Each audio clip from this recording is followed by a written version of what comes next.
you elaborate a little bit about the legacy plan? Because most people aren't familiar with what that is when a country decides to host a World Yes, Cup. Yeah. yes. For any World Cup or any big event, the legacy plan is what is the return on investment is. Yeah, and that is where some of the countries have failed, where they haven't really thought through, they haven't had a practical plan, and that should not be done. And in the whether it is youth World Cup, whether it's the main World Cup, the legacy plan should be the plan which has to have a great focus. And this work continues, and the team which plans this, which and they should be there for a longer time. And sometimes what happens, the legacy plan is done by the LOC, and then they leave the LOC, because LOC is a temporary thing till the World Cup organization. And if you have that team handling legacy, then you will fail. Therefore, it is very important that, see, the legacy is what, how best the stadium infrastructure can be used, how best the games, you build a popularity for the game. In a place like, say, India, where the football is still growing, yeah, and we need to popularize the game. Therefore, if you host the under 17 World Cup, in what all way the game gets lifted, but then you use those, where you lifted the game, then how you use that to continuously develop and engage and popularize the game. Yeah, say, like, say, I give an example. Okay, you are building a new training pitches for World Cup.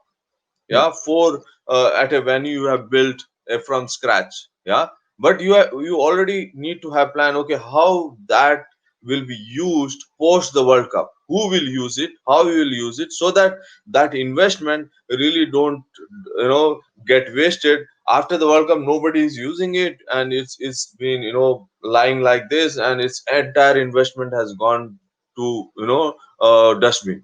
It should not happen. So therefore, you need to see, okay, the local club will be using this pitch for rest of their life, and that's how, and they will maintain it, because building something is easy sometime, but you really don't have a plan to maintain it. So therefore, legacy plan takes care, okay, this is the way you will maintain it and you will sustain it.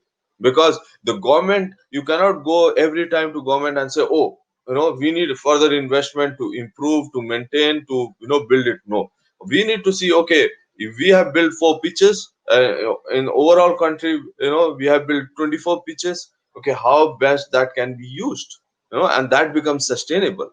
And that really always helps in developing, building new things. And it helps the local community, because legacy, we should not forget, the local community should get involved, the local club should involve, the players should benefit, the stakeholders should benefit.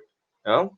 So every it sometime what happens, we have a legacy plan for the country, but we don't really go down and plan a legacy for the local community.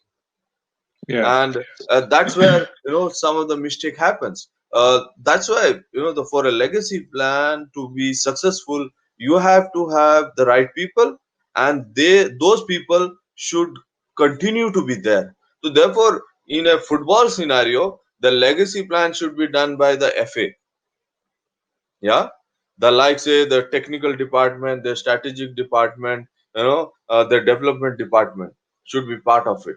Yeah, so that they are there, they are not concerned with what happens with the World Cup. They are concerned with development of football. Yeah. Whether it is World Cup, no World Cup, they have to continuously focus on development. Yeah, so therefore they will see, okay, World Cup will have uh, we will achieve this. Yeah, and then, okay, how we can use those factors for development of football, using the infrastructure, using we get so many media lines. Yeah, the coverage goes up suddenly, the engagement is really something fresh. and there are new people want to get involved. The new brands gets involved. The fresh investment coming. So therefore, how we keep them motivated so that they really don't go out once the World Cup is over. They continues to be there, and then that's how you increase their number.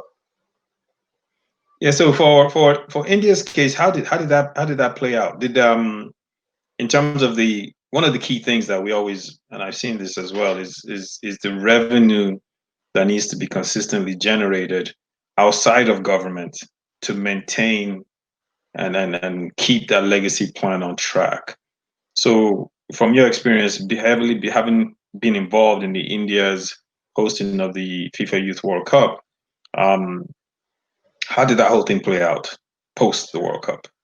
The post World Cup, the good thing in India was the majority of the training pitches were built fresh in a way, yeah, which was really helped the local teams to be part of it. Except say one or two pitches, the majority of them are used very well, and it has really helped the local teams and local leagues as well, and local association benefited. And what we had there, this was a floodlit venues. All the training venues were floodlit, which really added value, because we in India, the weather conditions are really It's very hot. diverse, Yeah, and daytime to play football in certain region is very very difficult. So therefore, once you have floodlight, you can really put those your local league matches or big matches at a local level, evening time, where the temperatures are really low, and you get to see good football, and you can also attract spectators there. So that way it was a success. The infrastructure, the area, what I see was the great success for Indian football being part of the World Cup. And but since I was there, just I moved on before the World Cup kicked off.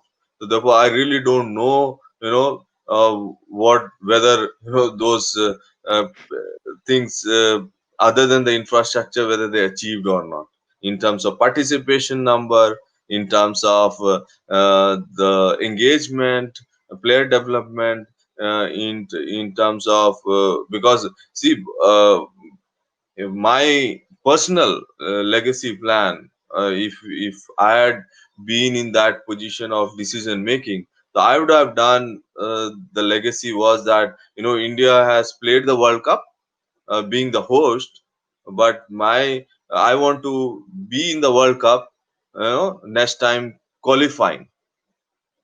And if you achieve that, that's the legacy, the best legacy you can give, yeah, because you are trying to qualify for the World Cup, not being as a host, but competitively you go on, and and that has a huge impact on the overall belief among the community that you have done it through merit, and we have made a progress, yeah. So yeah, that we haven't achieved. If that, I really don't know whether that was part of the legacy or not, yeah. But if I had been in position, then I'll definitely put that, okay, in next 4 years our under 17 team must qualify, and that is the best return on investment what we have made to host the World Cup. absolutely. No, don't worry. We'll make a push to the Indian FA to make sure that you're the next president.